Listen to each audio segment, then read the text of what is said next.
Marc Ventura here, hope you're well. I wanted to record this video today to give you a real clear understanding around how do we choose a bank that is right for you. Now, I hear all this stuff around, brokers choose banks based on who's in the best interest of the broker and which bank pays the broker the most, which I feel is absolute utter crap and garbage. And today I really wanted to show you and clarify for you how we actually choose a bank that's best for you, because you guys are the most important in this process. So there's generally a 3-step criteria that I choose or I go through to help filter down and choose the best bank for you. And I'm going to show you how we do that first. So I've got a bit of a dodgy looking diagram here that's going to show an example of the 3-step criteria I go through, how we filter, and then a list of banks across the top here that are going to show who do you qualify with. So it does look a little bit dodgy, but bear with me, it's going to be pretty effective and show you how we go through that process. So the first thing that we need to use when we're going through how do we choose a bank that is right for you, we need to focus on your income and employment history.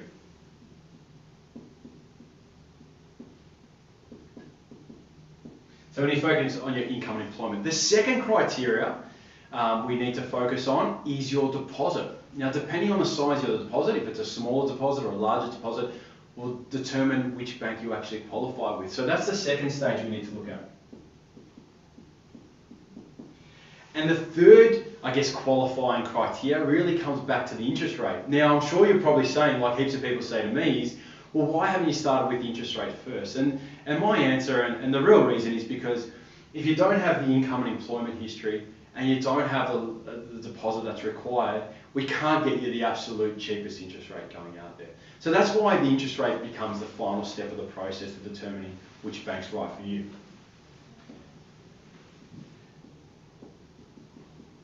So in this scenario, I'm going to go through a number of the banks. I'm really just going to focus on the major banks out there at the moment. I could keep going off the end of this board and show you every single lender out there. Most are quite similar, but I just wanted to focus on the big 4 banks today. That's where most loans are pretty much done. So if let's say we take Commonwealth Bank, we could take ANZ, we could take NAB, and I'd say Bank of Melbourne and Westpac, because Westpac owns Bank of Melbourne. So what I'm going to take you through is, who qualifies with who. So at the end of the day, if it came back to your income and employment criteria, let's say we started with Commonwealth, they actually really don't have a minimum employment period. So if you're part-time or full-time, you're pretty much the minimum period of time you need to be in your job. So if you're part-time or full-time, the minimum period is essentially 6 weeks, is what you need to be in your job for. If you're casually employed, so you're in a casual job, maybe working full-time hours or shorter hours, you actually, from a casual perspective, you need to be in your job for 3 months, is what you need with Commonwealth Bank. Now, the minimum deposit for Commonwealth Bank is 5% deposit, and that means that the maximum loan amount they'll provide is a 95% loan amount.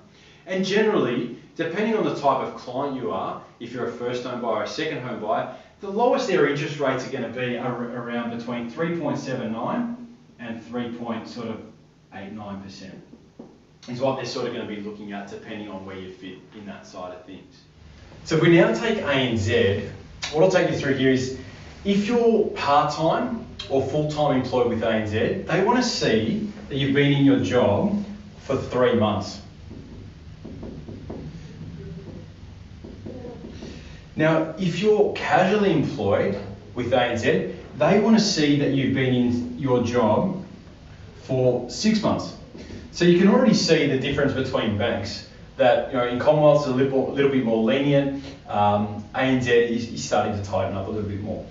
Now, when it comes to the actual loan amount or the size of the deposit, with ANZ, they have 2 criteria. Now, if you're a customer of ANZ and you have a credit card, personal loan, car loan, with them, and you've had that for more than 6 months, then they can provide a 97% loan.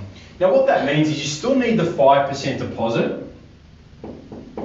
plus the costs such as mortgage insurance and stamp duty. But what it means is that 97% loan is just going to cover more of those stamp duty and mortgage insurance costs. Now, if you're not a customer of ANZ, or you are a customer and you just have a bank account with ANZ, then the maximum loan amount they're going to provide for you for your home loan is 90%. And this means you need a 10% deposit plus the costs. Now, when it comes to interest rates with ANZ, generally their basic rate is going to be roughly around the 3.99% mark from that side of things.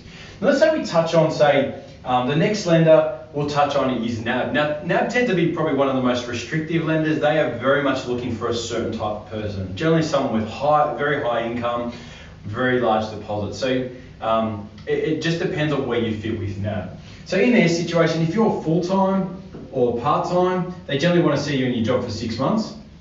If you're casual, they want to see you in your job for 12 months.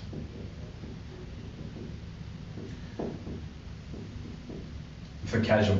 Now, when it comes to their maximum loan amount, the maximum loan amount they're going to provide is 95%. So that means we need to have a 5% deposit plus the costs as well. And when it comes to the interest rate, depending on the type of loan you go for, with their basic loan, it's roughly going to be 4.17%. Now, they've got fixed rates and other options that are available that can be lower, there's no doubt about that. But generally, they're looking, NAB is very much a bank based on the size of your deposit will determine the end interest rate that you're going to achieve. Now, the last two lenders I'll touch on is sort of your Bank of Melbourne and your Westpac. Now, when it comes to the full-time and part-time employment, Westpac are looking for 6 months, that you've been in your job for 6 months. And if you're casual, they want to see that you've been in your role for 12 months.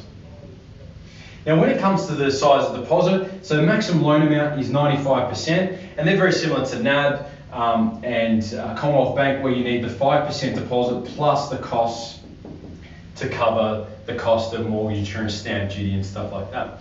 But when it comes to their interest rates, they're actually a lot more competitive. They have some different options that are called introductory rates. And with Westpac, you're looking at sort of 3.59%. And with Bank of Melbourne, you're looking at roughly 3.64%. And that's what you're looking at from that side of things. So you can see right across the board here that depending on the lender that you choose, your personal circumstances are really going to influence where you end up and who you end up with at the end of the day. And something I talk to clients a lot about is if banks give you something, and what I mean by that, if they give you potentially a higher loan amount or more relaxed employment criteria, then what you tend to find is that the interest rates will be slightly higher.